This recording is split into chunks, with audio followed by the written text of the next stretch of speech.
President of the Legislative Council, members, this is a historic moment for Hong Kong. We've waited for 26 years, 8 months, and 19 days for today. The 6th term of the Hong Kong SAR government and the 7th term of the Legislative Council have jointly completed this historic mission. This is our moment to be proud. We've fulfilled the constitutional duty on Article 23 enactment. We've completed the historic mission. The Safeguarding National Security Bill has been read the 3rd time and been passed. This is the 10th anniversary of President Xi Jinping's holistic view of national security. This year, we completed Article 23 legislation. We've fulfilled our constitutional duty and completed the historic mission. We live up to the country's expectation. I'm going to sign the Safeguarding National Security Bill. This bill will be gazetted on the 23rd of this month. Safeguarding National Security Ordinance will come into effect on the 23rd of March 2024. Safeguarding National Security Ordinance will help us effectively prevent, suppress, and punish acts and activities endangering national security, including infiltration and sabotaging activities by external forces. We can effectively guard against color revolution and also those advocating Hong Kong independence. We will never be afraid of mutual destruction again, and for rioters to hurl petrol bombs and vandalize properties in Hong Kong, endangering the lives of Hong Kong people. From now on, Hong Kong people will never have to experience the pain that we've experienced before.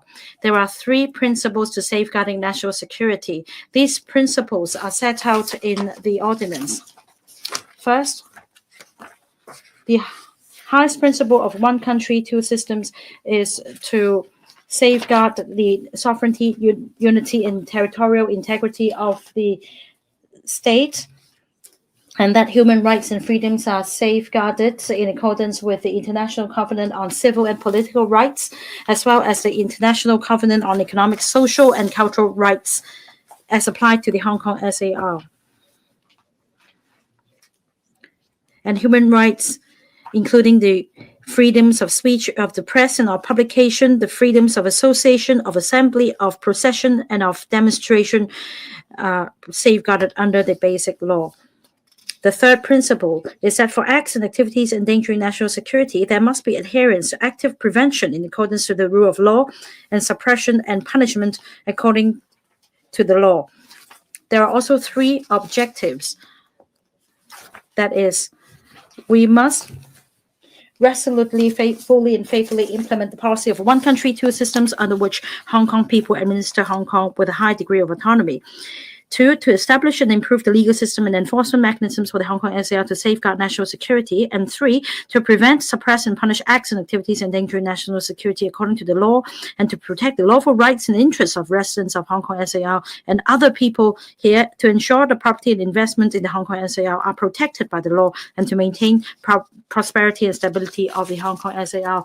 There are also 4 features of this ordinance.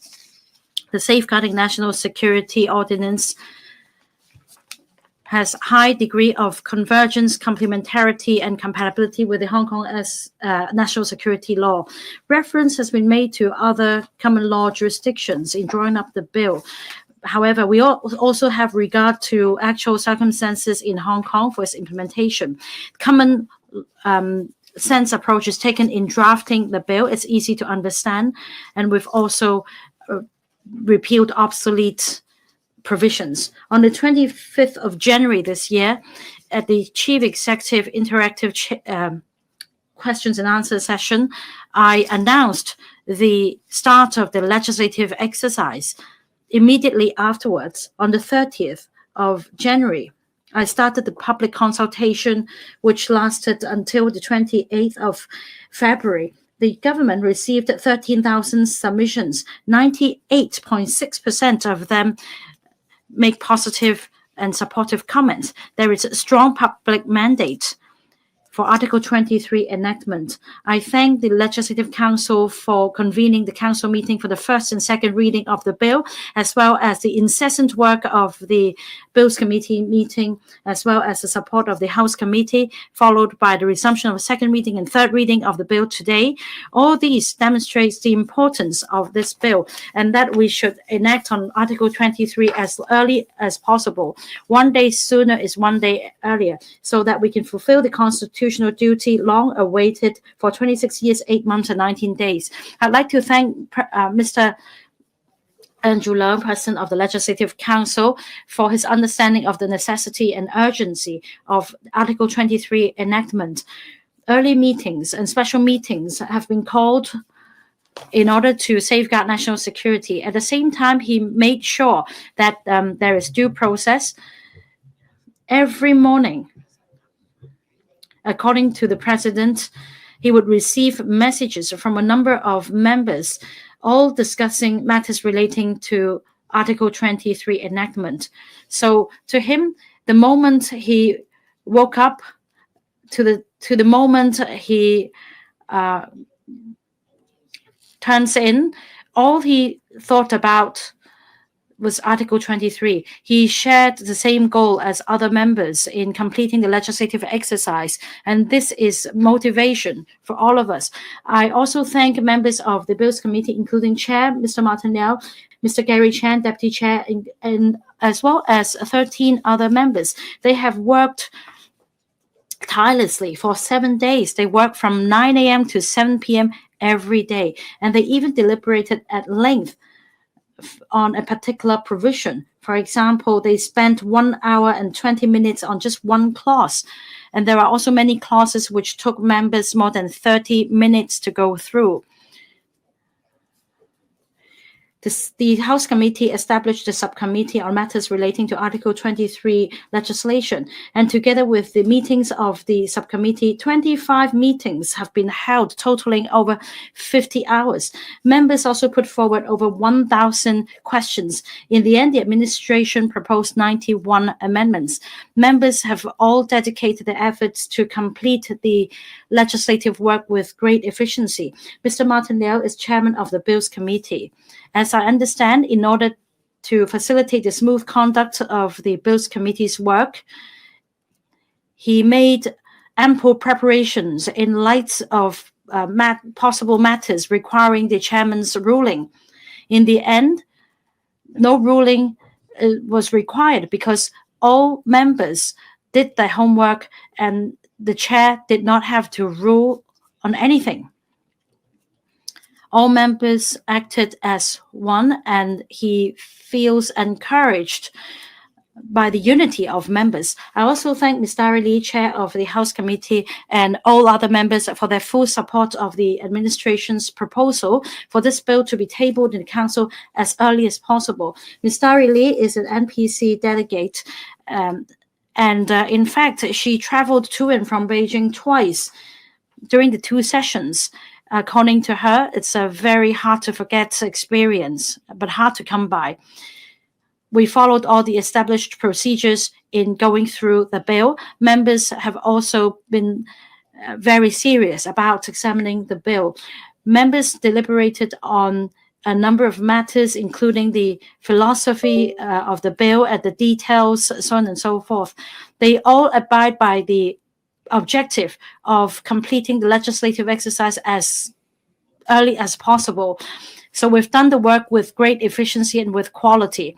This bill has been read the 3rd time, and this is the high point of patriotism. We all feel honored to have completed this important mission of safeguarding national security bill. I also thank the government for their contribution in this regard. I also thank the Secretary for Justice as well as the Department of Justice. In particular, I thank Mr. Paul Lam, Secretary for Security, Secretary for Justice, Mr. P.K. Tang, Secretary for Security, as well as other government officials. They've helped in rebutting arguments, and they've also done a lot of explanation to LegCo members with dedication. I remember I called the DOJ's office and the Security Bureau's office a number of times. And by the time we ended the conversation, I took a look at the clock, and it was already 2 or 3 in the morning. And I really appreciate their dedication. They are the heroes, and I feel proud.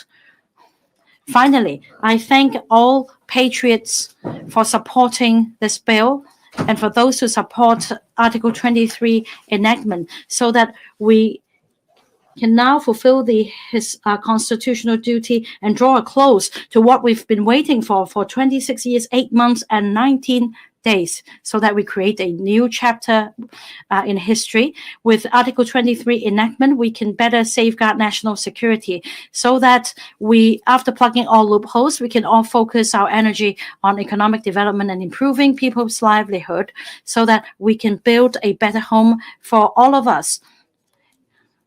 This is a historic moment. We feel proud and encouraged. And this is also a moment in which we turn a new chapter in our history. Thank you.